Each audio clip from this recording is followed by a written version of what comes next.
Hello everybody, thanks for joining us. So this is the policy exchange discussion on how we can bring the cost of childcare under control. We have a very distinguished panel with us today.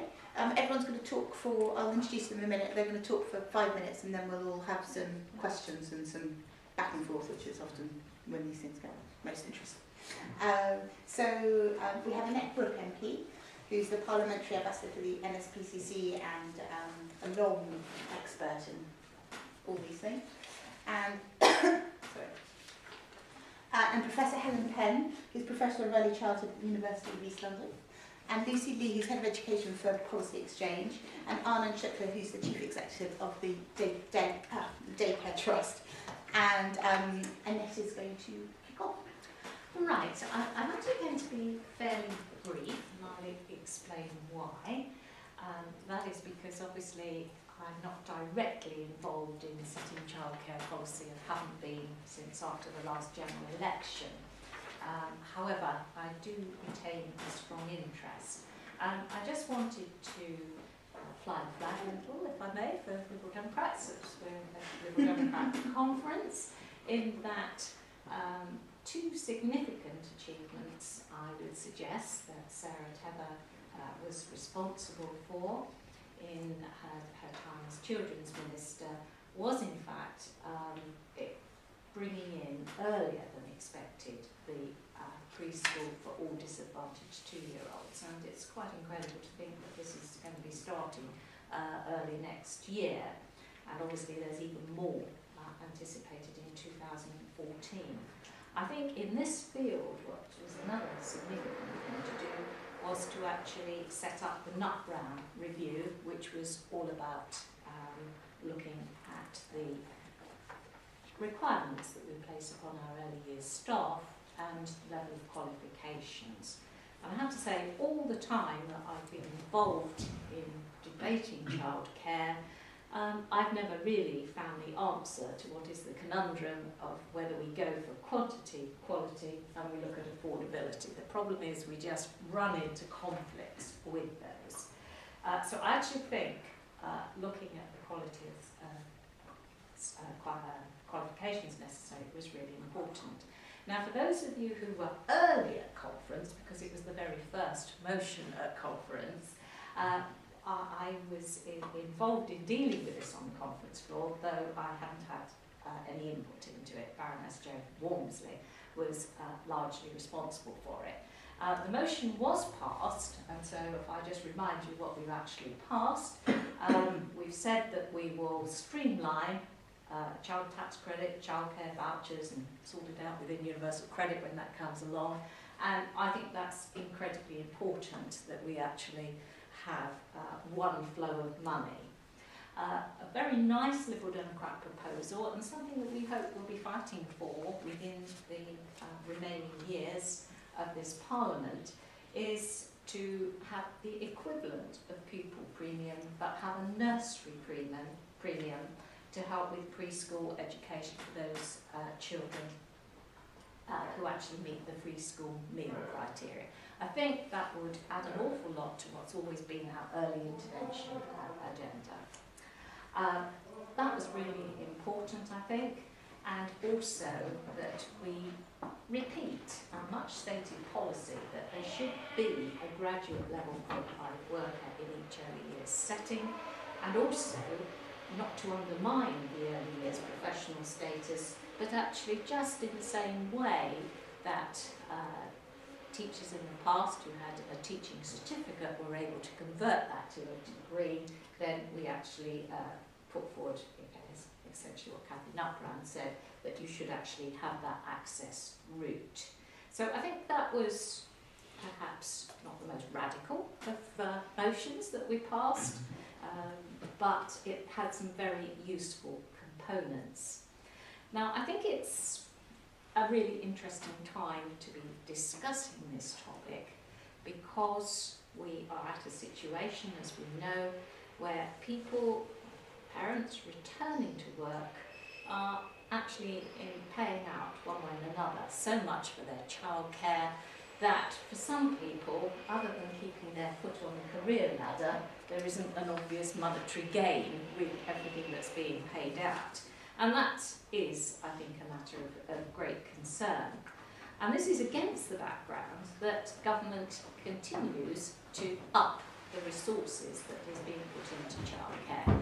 And you may have noticed that there was another announcement yesterday that £100 million extra was to be put into childcare, mainly capital. I'm sure no press here might feel no press are going to misquote me. I'm sure it's been very difficult to actually find these places for the 2-year-olds, and I think the £100 million will obviously be used to actually contribute to the capital needed to actually make sure they've got the right quality settings coming forward for the 2-year-olds, particularly in 2014. I think that was on party line enough. So that yet more money going towards it. And we're being asked this question today, what can we do? It is so expensive. And I think it's interesting when we see one of the new children's ministers is Elizabeth Truss, who has written a pamphlet, which some of you may have read, Affordable Quality, New Approaches to Childcare. And I think she raises some interesting issues within that. I have some concerns, as I know many childminders have concerns, but nevertheless, we're at this crossroads with this enormous bill, so we should be asking some questions. So if you haven't seen that, very briefly, I think it's basically that was a desktop exercise, because I actually said to Elizabeth, well, I haven't actually been to the Netherlands, so I don't know what it's like, and she said, neither have I. So I do think when you're looking at other countries' practices, you've got to look at the situation in your own country and be really sure that things do just translate across different countries. And Elizabeth is making the point that childminders have fallen rapidly in numbers, and this has concerned me for an enormous amount of time. I've done so many parliamentary questions over the years. It's fallen, according to her paper, from 103,000 in 1996 to 57,000 in 2010. So there are problems in actually maintaining childminders, and I see quite an important role for childminders as, at the very minimum, the wraparound service, the free entitlement, which I think is important, and it helps that early evening provision.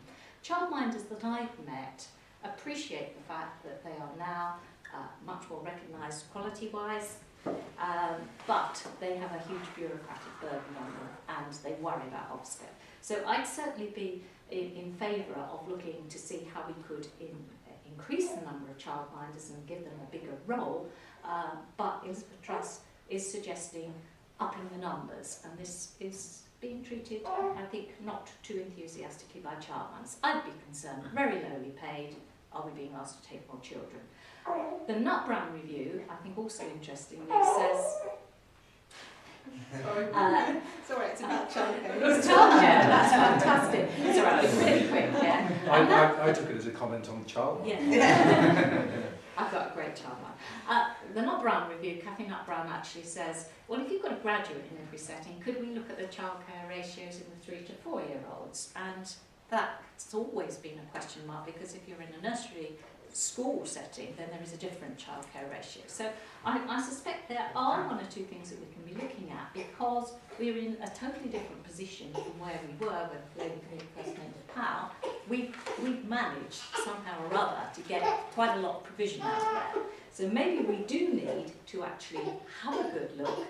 But I think the point that I want to make is that we've got to still take the greatest care how we proceed with our quality and affordability. Thanks. We'll have silence in a second. Oh, that was It's all right, don't feel Anand, do you want to? Yeah, no, sure. Thank you, Annette. Okay, I mean, briefly, if I can, before I go into the cost of childcare, if I can also comment on childcare policy since the coalition government took office, and I agree with that. There's been a lot to welcome. In particular, the commitment to the free entitlement, giving 15 hours free nursery education to every 3 and 4-year-old was maintained. That was a big commitment in the 2010 comprehensive spending review. The extension of this free entitlement to the most disadvantaged 2-year-olds.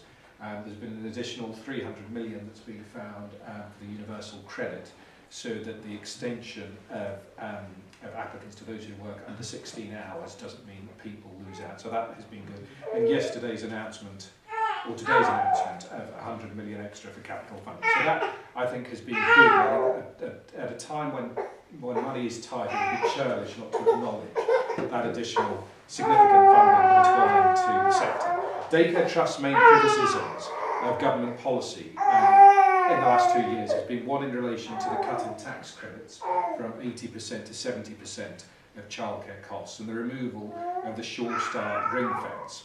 The cut from 80 to 70% took effect in April 2011. It runs completely counter to government's aspiration of making work pay. The average loss has been something like £500 a year, affecting something like 500,000 families. And we've heard from many parents that this cut has meant them having to give up work. And if we're talking about how to reduce the cost of childcare, making childcare more expensive by cutting tax credits, and by cutting Sure Start centres, which is happening, and which for many parents are one of their only sources of affordable childcare, that's a step in the wrong direction. It's something like 100 centres have closed down and there's been a major reduction of services. Now, who should pay for childcare? There's often a big debate.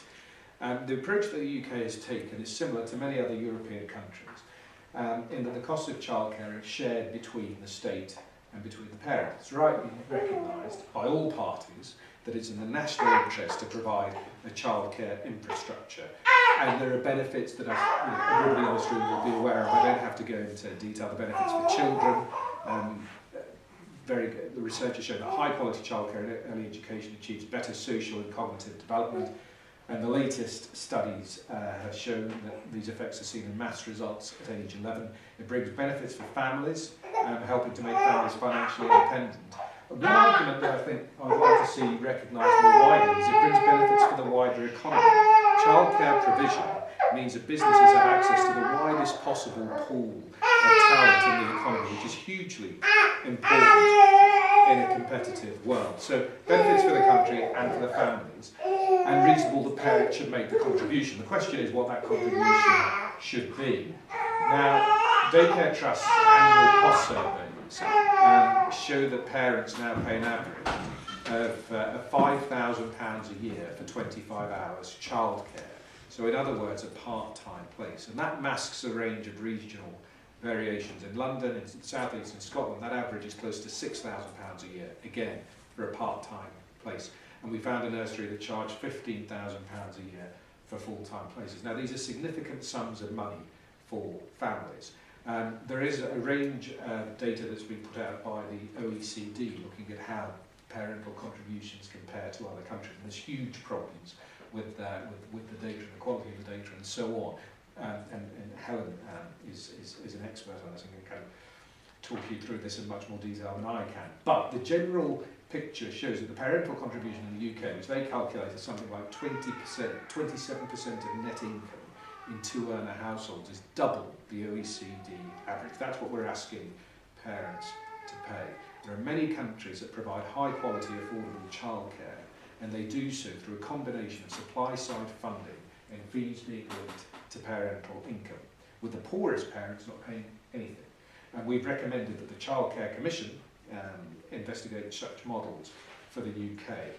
Now, one of the questions which I was asked to look at was, is childcare over-regulated? And is this what is causing the parents to pay very high fees? Now, this is a very complicated area, but overall, I have to say that Daycare Trust doesn't think that this is the case.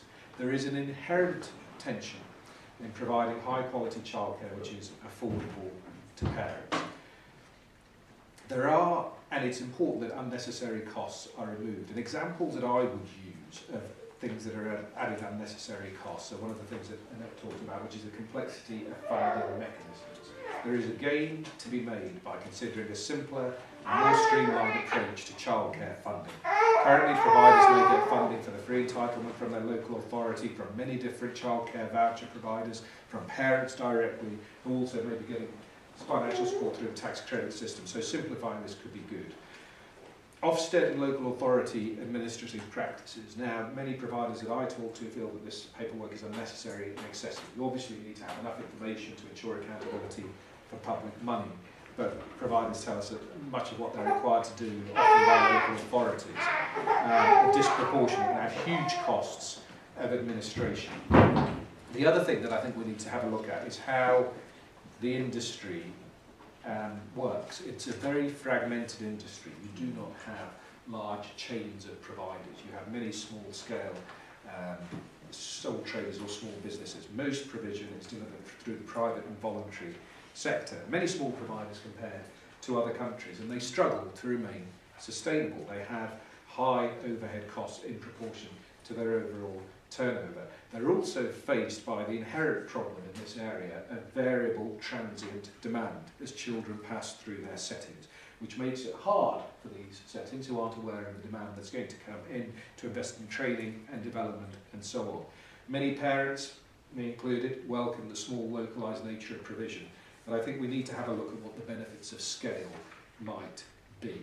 I'm just looking at time. Let me just say something on childminders and regulation, and a lot of the debate which Annette referred to has been focused here.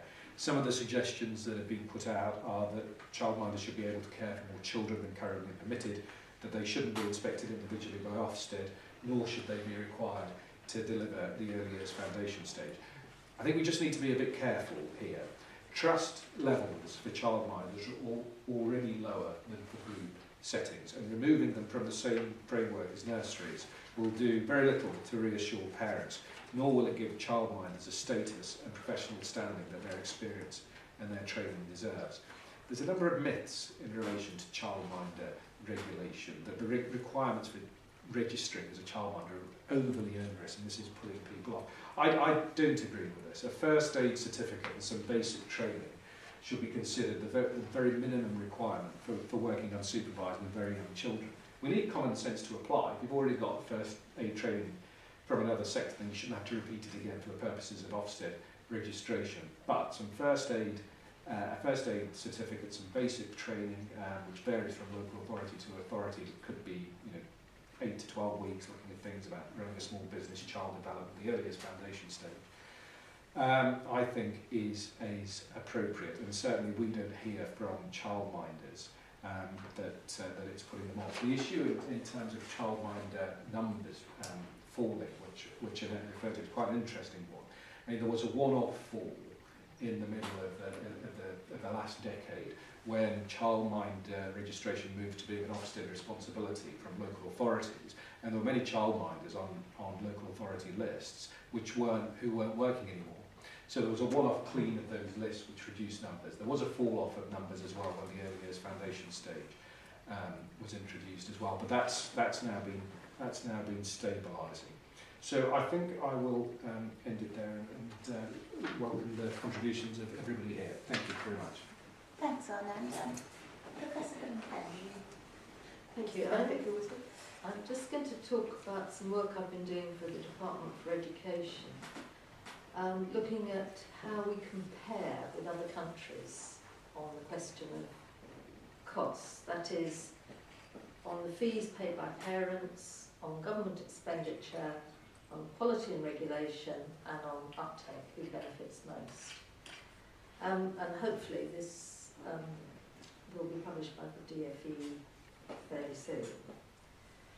It is true that looking at OECD, I've taken all my figures from the OECD family database, which is very, very easy to access, and anybody can really check these figures out. It is true that the fees paid by parents as a percentage of the average wage appear to be the highest across the OECD. So 33% of average wage is what parents pay for childcare. But this, when you delve into it and read the small print, this is a bit misleading. This table is for 2 to 3 year olds after any subsidies to the nursery, but before taxes and benefits are taken into account. So countries that fund nurseries directly, which most countries do, means that parents, the cost might be the same to the government, but parents pay less at the point of use, and that's what's being compared in the OECD tables. In the UK, we have a demand-led subsidy system, i.e. we give parents money to pay for childcare. Most other countries have a subsidy system whereby they give money directly to the nurseries.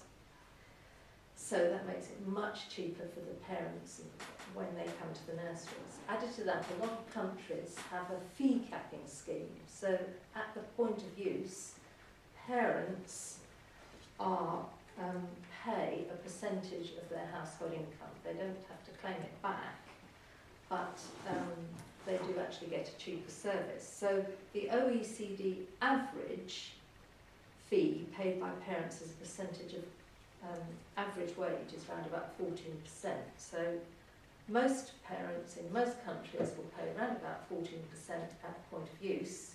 Because we have a different kind of system, we pay 33% at the point of use. So it certainly appears to be very expensive.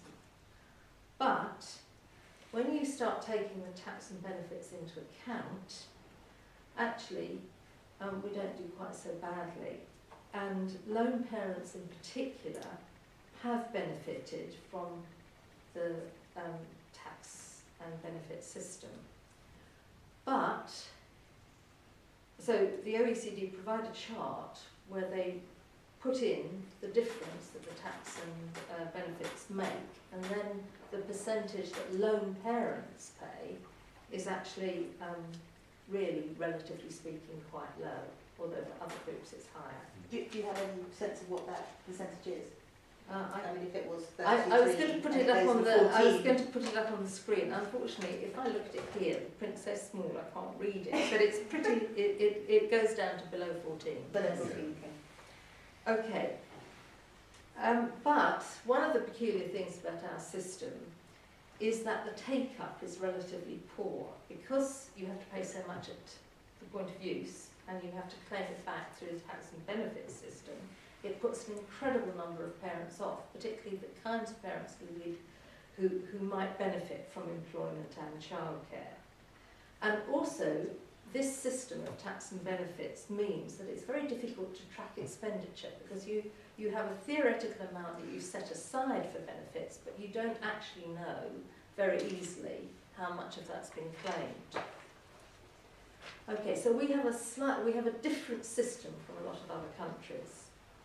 But now, if you look at government expenditure, the UK government is a high spender. It's the 6th highest spender across the OECD on a per capita basis. But we have to say that these figures are very much a guesstimate, and it's not, once you start delving into the Treasury figures, you realise it's just not clear at all how the figures have been calculated. If we do appear to be spending a lot of money, and it's very possible that a great deal of money we spend just is wasted. It looks good, it isn't spent. But it's also spent inefficiently on a comparative basis. If you look at questions of regulation and quality, the OECD produce comparative tables of the staff-child ratios and staff qualifications. Staff counts for about 80% of costs of nurseries, so it's a very important thing. Staff-child ratios and staff qualifications are said to be the marker of quality. Well, in the UK, our staff ratios are around the OECD average. They're not greatly in excess or greatly under. Our regulations are not generous. But if you look at the UK regulations on training on a comparative basis, they're good for education, but actually they're poor for childcare. So you could say that our regulations are already much weaker than other countries. The OECD also produced charts showing who benefits most from government expenditure on childcare and early education. And theoretically, because of our tax and benefit system, we should do well on this chart, because we know that in theory the amount of tax and benefits that a single parent could claim actually means they pay a relatively low amount for their childcare. But when you take the population as a whole, in the UK, the group that benefits least from our childcare and education spending are the poorest. So we have a very unequal system. And again, I'm afraid the small print is too small for me to read here.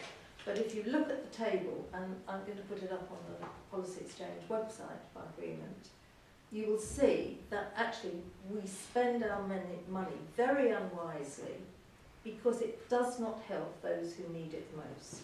And even though the Liberal Democrats have introduced a more favourable system, for which they're to be congratulated for sure, nevertheless, and these figures are a bit out of date, so they won't reflect this, nevertheless, our spending is poorly targeted. So a lot of it seems to be wasted, and a lot of it seems to be poorly targeted. So at the end of this, we were asked to comment on key issues. Sorry, well, already have done. okay, right, well, you know, Sorry, I'd say two things then. Regulation, deregulation is not the answer. Our regulation is already average or weak on key indicators. And the present system of supply-led childcare benefits poor parents least. And that's something any government should take into account. Thanks very much. Lucy. It's always slightly concerning to speak on a panel after an expert such as Helen. Bear with me, because my discussion points also look at some figures as well. Clearly I'm not as well versed in these figures, but I'm coming at it from looking at it as a mother as much as I'm looking at it from a policy perspective as well. And I have two small children, which has slightly coloured my view when coming to this topic.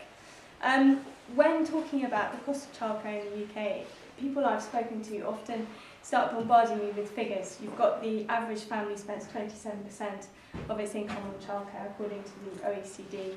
20% of families have two parents working full-time. 39% of mums work outside normal office hours. These are all numbers that are banded around. But despite these figures, what do we really know about the cost of childcare and the burden it places on families? And this is alluding to Helen's point earlier. When you start breaking down what this means, for example, if you take the 27%, which is, as Helen referenced, from the OECD family database, it's based on a family with both parents earning 100% of the average wage, with a 2- and a 3-year-old in full-time centre-based care.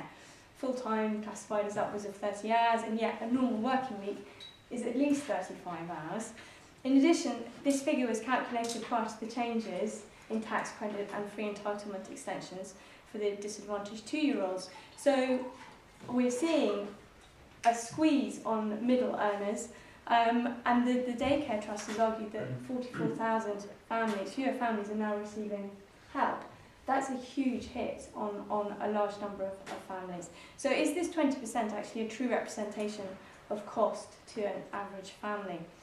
Then we know that 39% of working mums work outside normal office hours, as I've mentioned. The 27%, this 27% figure is calculated based on full-time centre-based care. What happens if centre-based care is not available for some of the time when you need to be at work? All the mums I know who use daycare will tell you that one of the most stressful points in the day is when you're racing back to pick up your child and you're delayed on public transport or in a traffic jam and you watch the clock ticking. If you're using private childcare, you're also counting the cost while the clock is ticking. So let's step back and I hesitate to do comparison with other countries, but I'm sure this will be deconstructed. However, if you take Finland early education policy is intended to support the development and learning of young children and enable them to become ethically responsible members of society. It's predominantly public provision for our municipalities, and there's an unconditional right of every child to have a place between the age of 1 and 6. Compared to the UK's position in the OECD chart, where we are second only to Switzerland in terms of our childcare costs as a percentage of net family income, Finland is 19th. Now, I'm clearly not saying that we should replicate Finland, but I do think we need to step back from the numbers and ask the question of what is childcare for? To what extent would subsidising more childcare be a good investment for government? Is it about increasing overall employment and getting more women back into the workplace? Is it about improving school readiness and ensuring that all preschoolers benefit from the opportunity to attend early years education?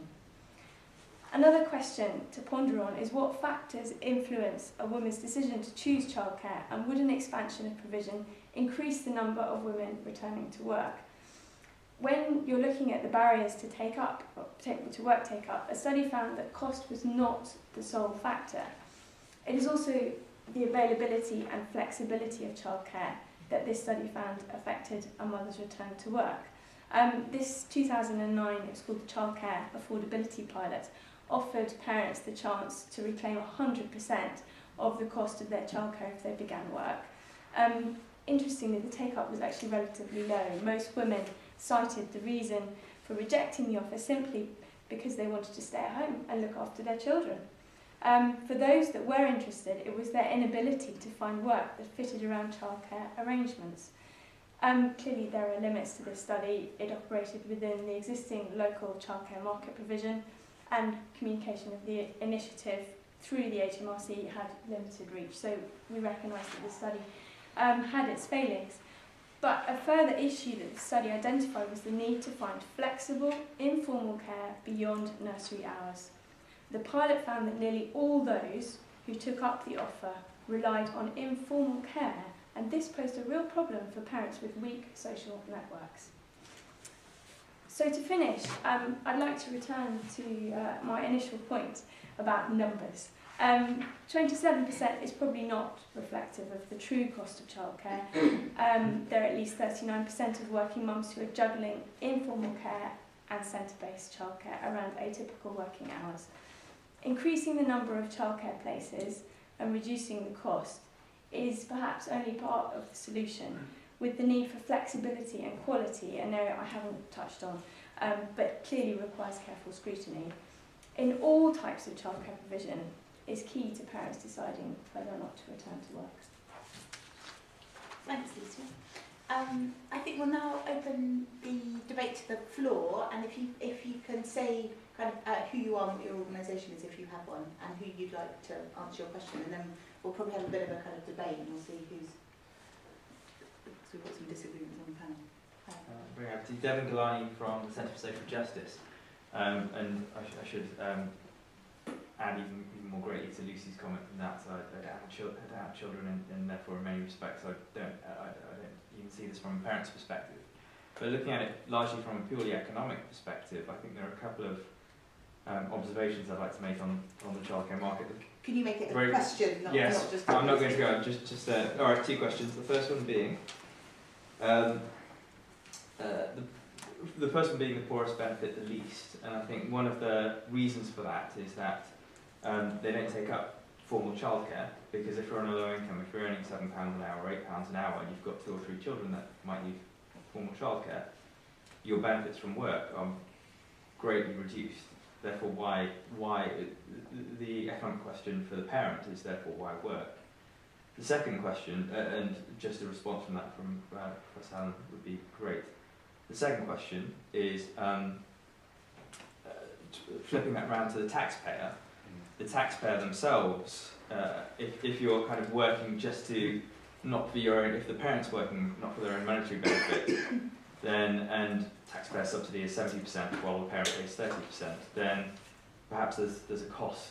Ultimately, there's an economic cost to the taxpayer in order for to enable that parent to work. And I just wanted to ask whether is that the best way to use that money? Helen, do you want to comment on that? Yeah, thank you. Well, as Lucy very pertinently said, we divide up childcare and education as being separate things, but in fact for children they're not. You want children to be very well educated, you want them to have the best in the way of quality provision, and you want to be able, if possible, to take advantage of that in order to work. I mean, we've got a very skewed system in this country, and of course, you know, parents know that, and it's not worth them making an effort unless it's very clear that they're going to benefit from it or their children are going to benefit from it. In terms of the taxpayer, well, my view is we're wasting our money. And if we're sixth highest spender on early education and care, we need to look at that money that we spend much, much more carefully. Which particular aspects of it would you like to see? Because you're a great expert in this area. What would you like to see visibly, particularly? Well, I think that the private market isn't working. I think it's a mistake, really. I think you should have a flexible, universal system which people can use according to their needs, which is, of course, perfectly possible. All the Nordic countries do it. And I think that the money should go to the provider. In fact, the example I usually use is Norway, because something like 60% of provision more is in the hands of small providers. But, in fact, I think it's higher than that.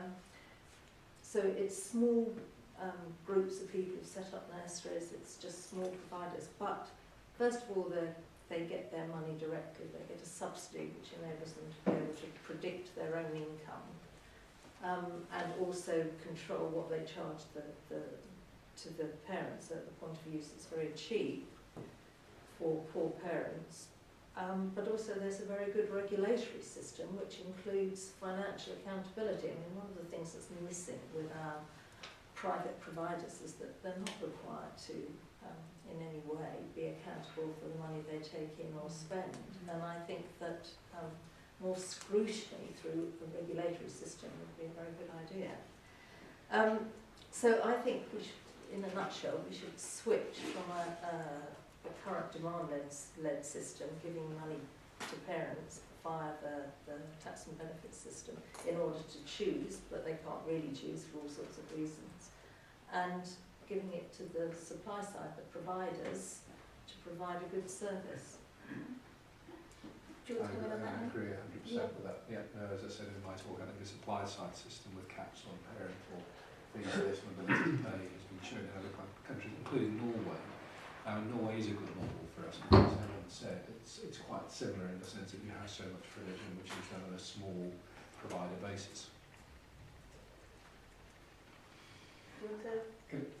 I think I'll just make the point. We clearly have had a lot of investment in the money and the demand bringing forth. So I think this childcare commission, it makes sense to actually look at it, because we may be at a threshold level when we can actually change around. I think I probably wanted to comment on something Lucy said, which is related to this, is what is childcare for? And whenever you're trying to achieve a number of policy objectives with one tool, then it gets rather difficult. I was always very keen on the 2-year-old funding being available for families where neither parent was working, because those are the very 2-year-olds who actually need the early education per se. So you're actually using that in a different way. I'd also comment, we are where we are. I'm in an area where we are very dependent on private and voluntary provision, and there is massive extra charging going on, which isn't even reflected in any of these figures. You have to pay extra, and my own granddaughter, it's cost me £70 a month for her age 4 to access 12 hours a week, and that's what's happening out there. So the costs are even higher. Yes. That we're recording, because you get charged in this where there just isn't enough money really in the system, and so every little bit's chargeable. That's right, but if you had a rather tougher regulatory system, then yeah, you might get. So what do we think's happening? That the money's been kind of creamed off or wasted, or where is it? Yeah. You're the experts, ladies. You know. Provision is very uneven. So at the top end of the market, a number of big companies make quite a lot of money. Yeah. At the other end of the market, particularly in poor areas, providers scrabble around to meet their costs. And if you want children to have a similar kind of experience, then you have to work out ways of guaranteeing that. And you buy more regulation. Chap back, did you want to comment on this? Yeah, I'm Ian Target. I'm a consultant to the National Day Nurseries Association. I wasn't here at the beginning. I'm sorry for that, for arriving a little late, and if therefore my question's a bit redundant, because clearly you talked a little bit about someone talked a little bit about the Childcare Commission that the government is doing, and I think it's also interesting that the Labour Party is doing one internally as well. It'll be interesting to compare the conclusions of those. In terms of getting funding direct to providers, I think it's an issue that providers have had for a long while, that there is a lot of money going in. It is recognised. There are companies, privates, that are making a profit, voluntary ones that are making a surplus, but there's also a lot, and in fact the majority, that aren't making any profits at all, so clearly they're stretched as well. Do we think that those childcare commissions are actually going to deal head-on with issues of funding, do something bold, actually listen to how things are stretched, how there's no ring fence, for example, around, there's a notional ring fence around the free early education entitlement, but that money is used for other things because local authorities are at liberty to do that. But do we think that there's going to be any realistic opportunity to put those ring fences around it, to get direct funding, to really overhaul the system, or Well, will we so know that bold as Anand that? had a little chat with the new minister this morning, so I think he should give us the benefit of his wisdom. I say right there, I think there was no commitments to anything, but I think that there's probably more of a chance of policy moving in the direction of travel that you're suggesting, getting more money direct to providers with the new minister than there was beforehand, actually. I think that's manner to her, actually. I think that she's very sceptical about the value that local authorities are adding in all of this. And I think we have to have a look at that. But for her, she agrees very strongly with the thesis that the funding system is complex, overly complex, that we need to get more money to providers, and she's very keen to encourage private businesses in this area. So if anybody's going to do it, it's her, actually. with fee capping. I suspect that's not on the agenda, but that's something for us to make the case for. Any other questions? Yes. I'm the chair of governance as a local authority nursery school, which actually provides integrated care. And if parents want it, they can have care from 8:15 till 8 o'clock in the morning to 5:15. There's the 15 hours free, and the top payment that any parent makes is £140 a week, which includes breakfast club and their lunches. I've also got a granddaughter of 6, nearly 6, who's been through private nurseries. There's a couple of observations and questions. I think that it needs to be recognised about this, to look at the differentials between the education and the childcare. I mean, I don't know, but I would hope that the 2-year-old funding is actually going to be used to attract children who are currently not in any childcare. My daughter's got a friend who's got a 2-year-old whose speech has, I think, been delayed, and luckily he's been given 15 hours. And I said to Gus, well, that'll really benefit him, because he's now going, that's going to be a real help. I think also with this, there's a question of spaces. There's certainly a shortage of spaces for those children to access. Certainly you need not only to get them in, because clearly private nursery, but you actually need to go out and look. And I know of one nursery school in Histon where one of their staff is going to be sent to visit the traveller sites because they recognise those are the people they're not getting in and who would benefit. Just a couple of questions. It's been mentioned about childminders. I would personally, I don't know how you feel this would work, is for childminders to work in partnership with local schools. Some of the schools do have nursery classes, and if those children are having their 15 free hours and the foundation curriculum delivered through, whether the Ofsted inspections for childminders really needs to include the foundation stage. Because in all honesty, if you send children home with their mothers, Ofsted are not going to go and inspect the mothers. And if they have those 15 hours in school and in education, obviously you need some sort of regulation to see that people, in terms of safety and what they're providing, but you also need to inspect the education as well. And the other question about if they're going to extend the pupil premium, is that is dependent on free school meals. But a lot of settings don't actually provide school meals. Certainly if you go into the nursery classes, it's 3 hours and the children go home for meals. So the schools need to be encouraged to provide meals so that the children will get the pupil premium. The other question, I suppose this is more for David Laws and Elizabeth Truss, is pupil premiums apply to schools. If children in settings other than schools, how do we evaluate that for the pupil premium? Because children in a private nursery, they pay for their meals. There's no free meals system. Yeah, it's more about trying to identify children who might be and there's also the need issue of whether schools can be encouraged. I know schools are looking at flexible hours and extension, is how they can be encouraged more flexibility within their systems so that people can choose to go to the nursery school and then they can top up after the 15 hours have been had with wraparound care within the school system. Do you want to tackle a bit of that? Helen? Could I just briefly say something about Ofsted? In a 3-year period, Ofsted did something like 90,000 inspections, which is very, very costly. And one of the interesting things about the Norwegian system is that they don't really have an Ofsted at all, but they do it on a kind of self-evaluative basis at a local level with local ombudsmen. So it's a much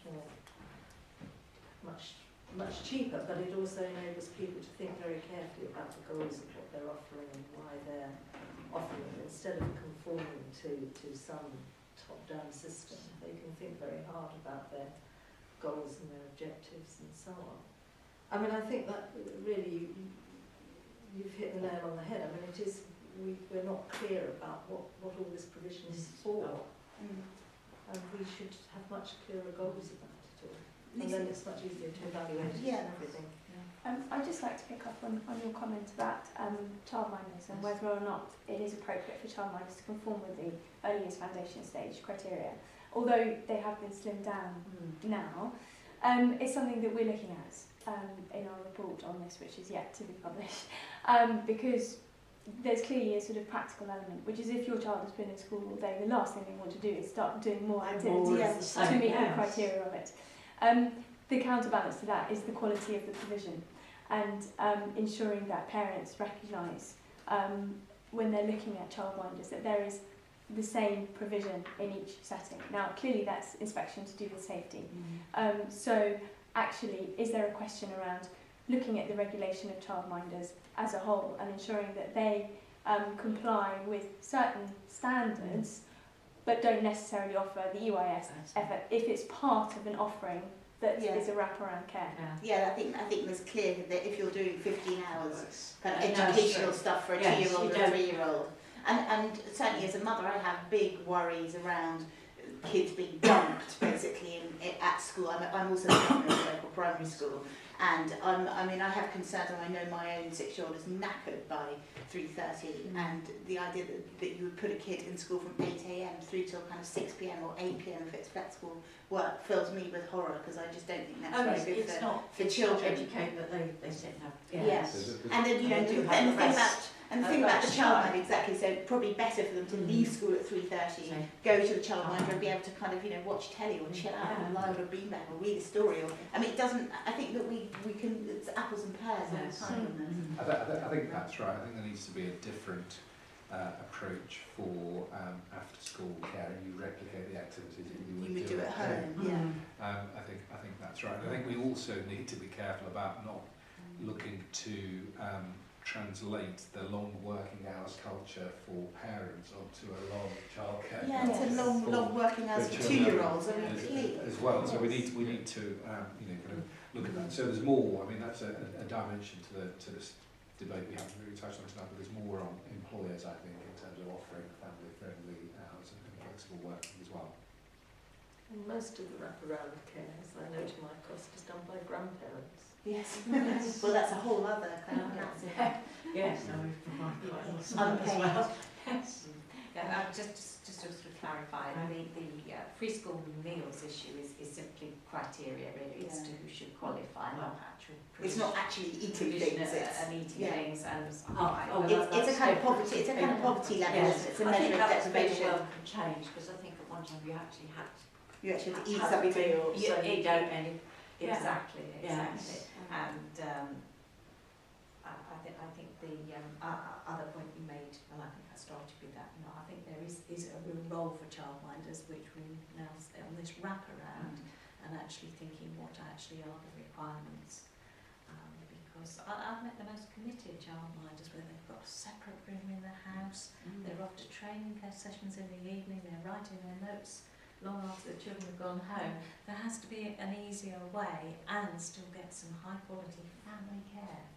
Yeah, and some kind of loving kind of chill out time. Exactly. They're tiny children who've already been in a kind of institutional setting for a lot of time. So certainly my worries around a lot of this is that we're not trying to turn out kind of battery farmed kind of 3-year-olds being kind of drilled with ABC when really they need to sleep. Sorry. I think we're almost at the end. So if anyone's got one last question. A very short one. How cheap do you think you can make it per hour per child? Cheap for the parent? No, the cost of childcare. Oh, unit cost. Well, can I ask why you're asking the question? I mean, Because why should we make it not bottom prices? It's not a bargain. Because if a parent's going out to earn £7 an hour and is having their income deducted post universal credit, for example, using 65 pence, and they've got 2 children, then you need to get your costs to below about £5 per hour for those 2 children for it to make work, for them to be better off in work. Yeah, but I mean that doesn't add up, doesn't it? I mean certainly in London, childcare's about £10 an hour. So there is a real problem there between, particularly for the low paid, and what makes better sense for the taxpayer, isn't there? I mean maybe it then makes sense for them to work more once the children are in school, where you're then getting 9 till 3:30 kind of free, because we're all paying for that already as part of the state education system. Can I just? I just feel it's quite a dangerous route to go down, because if we're saying 80% of childcare costs are staffing costs, it's already a very low paid job, and I don't think it actually. I'm not saying you should get them to a low cost. I'm saying that whatever level of provision you think, how low do you think it? Well, it's a hard job looking after small children, as anyone who's done it knows. And if you farm it out to somebody else, then you need, as a parent, you need to know that they're going to be looked after as well as they would be at home. And if we're talking about quality provision and graduates doing it, it's not going to be cheap. I mean, this is why it goes back to the essential part of the debate, which is what's it for? So if it's to improve the life chances and social mobility of our most deprived 2-year-olds, then the kind of people you need doing that is different, isn't it? It's definitely from somebody who needs a bit of after school when they've already had some input so that they can work and get home. And just to add to that point, I do think your cost will vary according to the age of your child as well. So, for example, preschool, you need to understand what daycare providers, how they're formulating their cost, and whether or not they front load or back load that cost according to age. Whereas if you're looking at care for older children, which is more wraparound, then clearly the cost will be reduced because it's fewer hours. So it's very hard to. And the ratios are The different. ratios as well. are different as well. I So mean, there are a you've got number of kids variable over there. factors. Sorry, I'm probably saying the mistake. No, because if you've got older children, you can have more You've of got a one degree to and it's 13, cheaper, yeah. even if you've got a graduate. So it's But it's small still quite children are very expensive. expensive, very labour intensive, as all parents know. But I would be and- wary of focusing on cost because Yeah. I think there are other dimensions. So Although I can see Cost, your- yeah. No, Yeah. so my What point was wasn't to that first focus on question? cost, my point was to focus on whatever level of quality you think is appropriate, how much do you think that would cost, and therefore what is the impact on that supporting people into work was kind of where I probably asked it in a very bad way. I'll stop there. I'd like to thank our panel very much. I think it's been a really good discussion. Thanks for coming at the very end of the Lib Dem Conference, and this one's going to run and run. Thanks.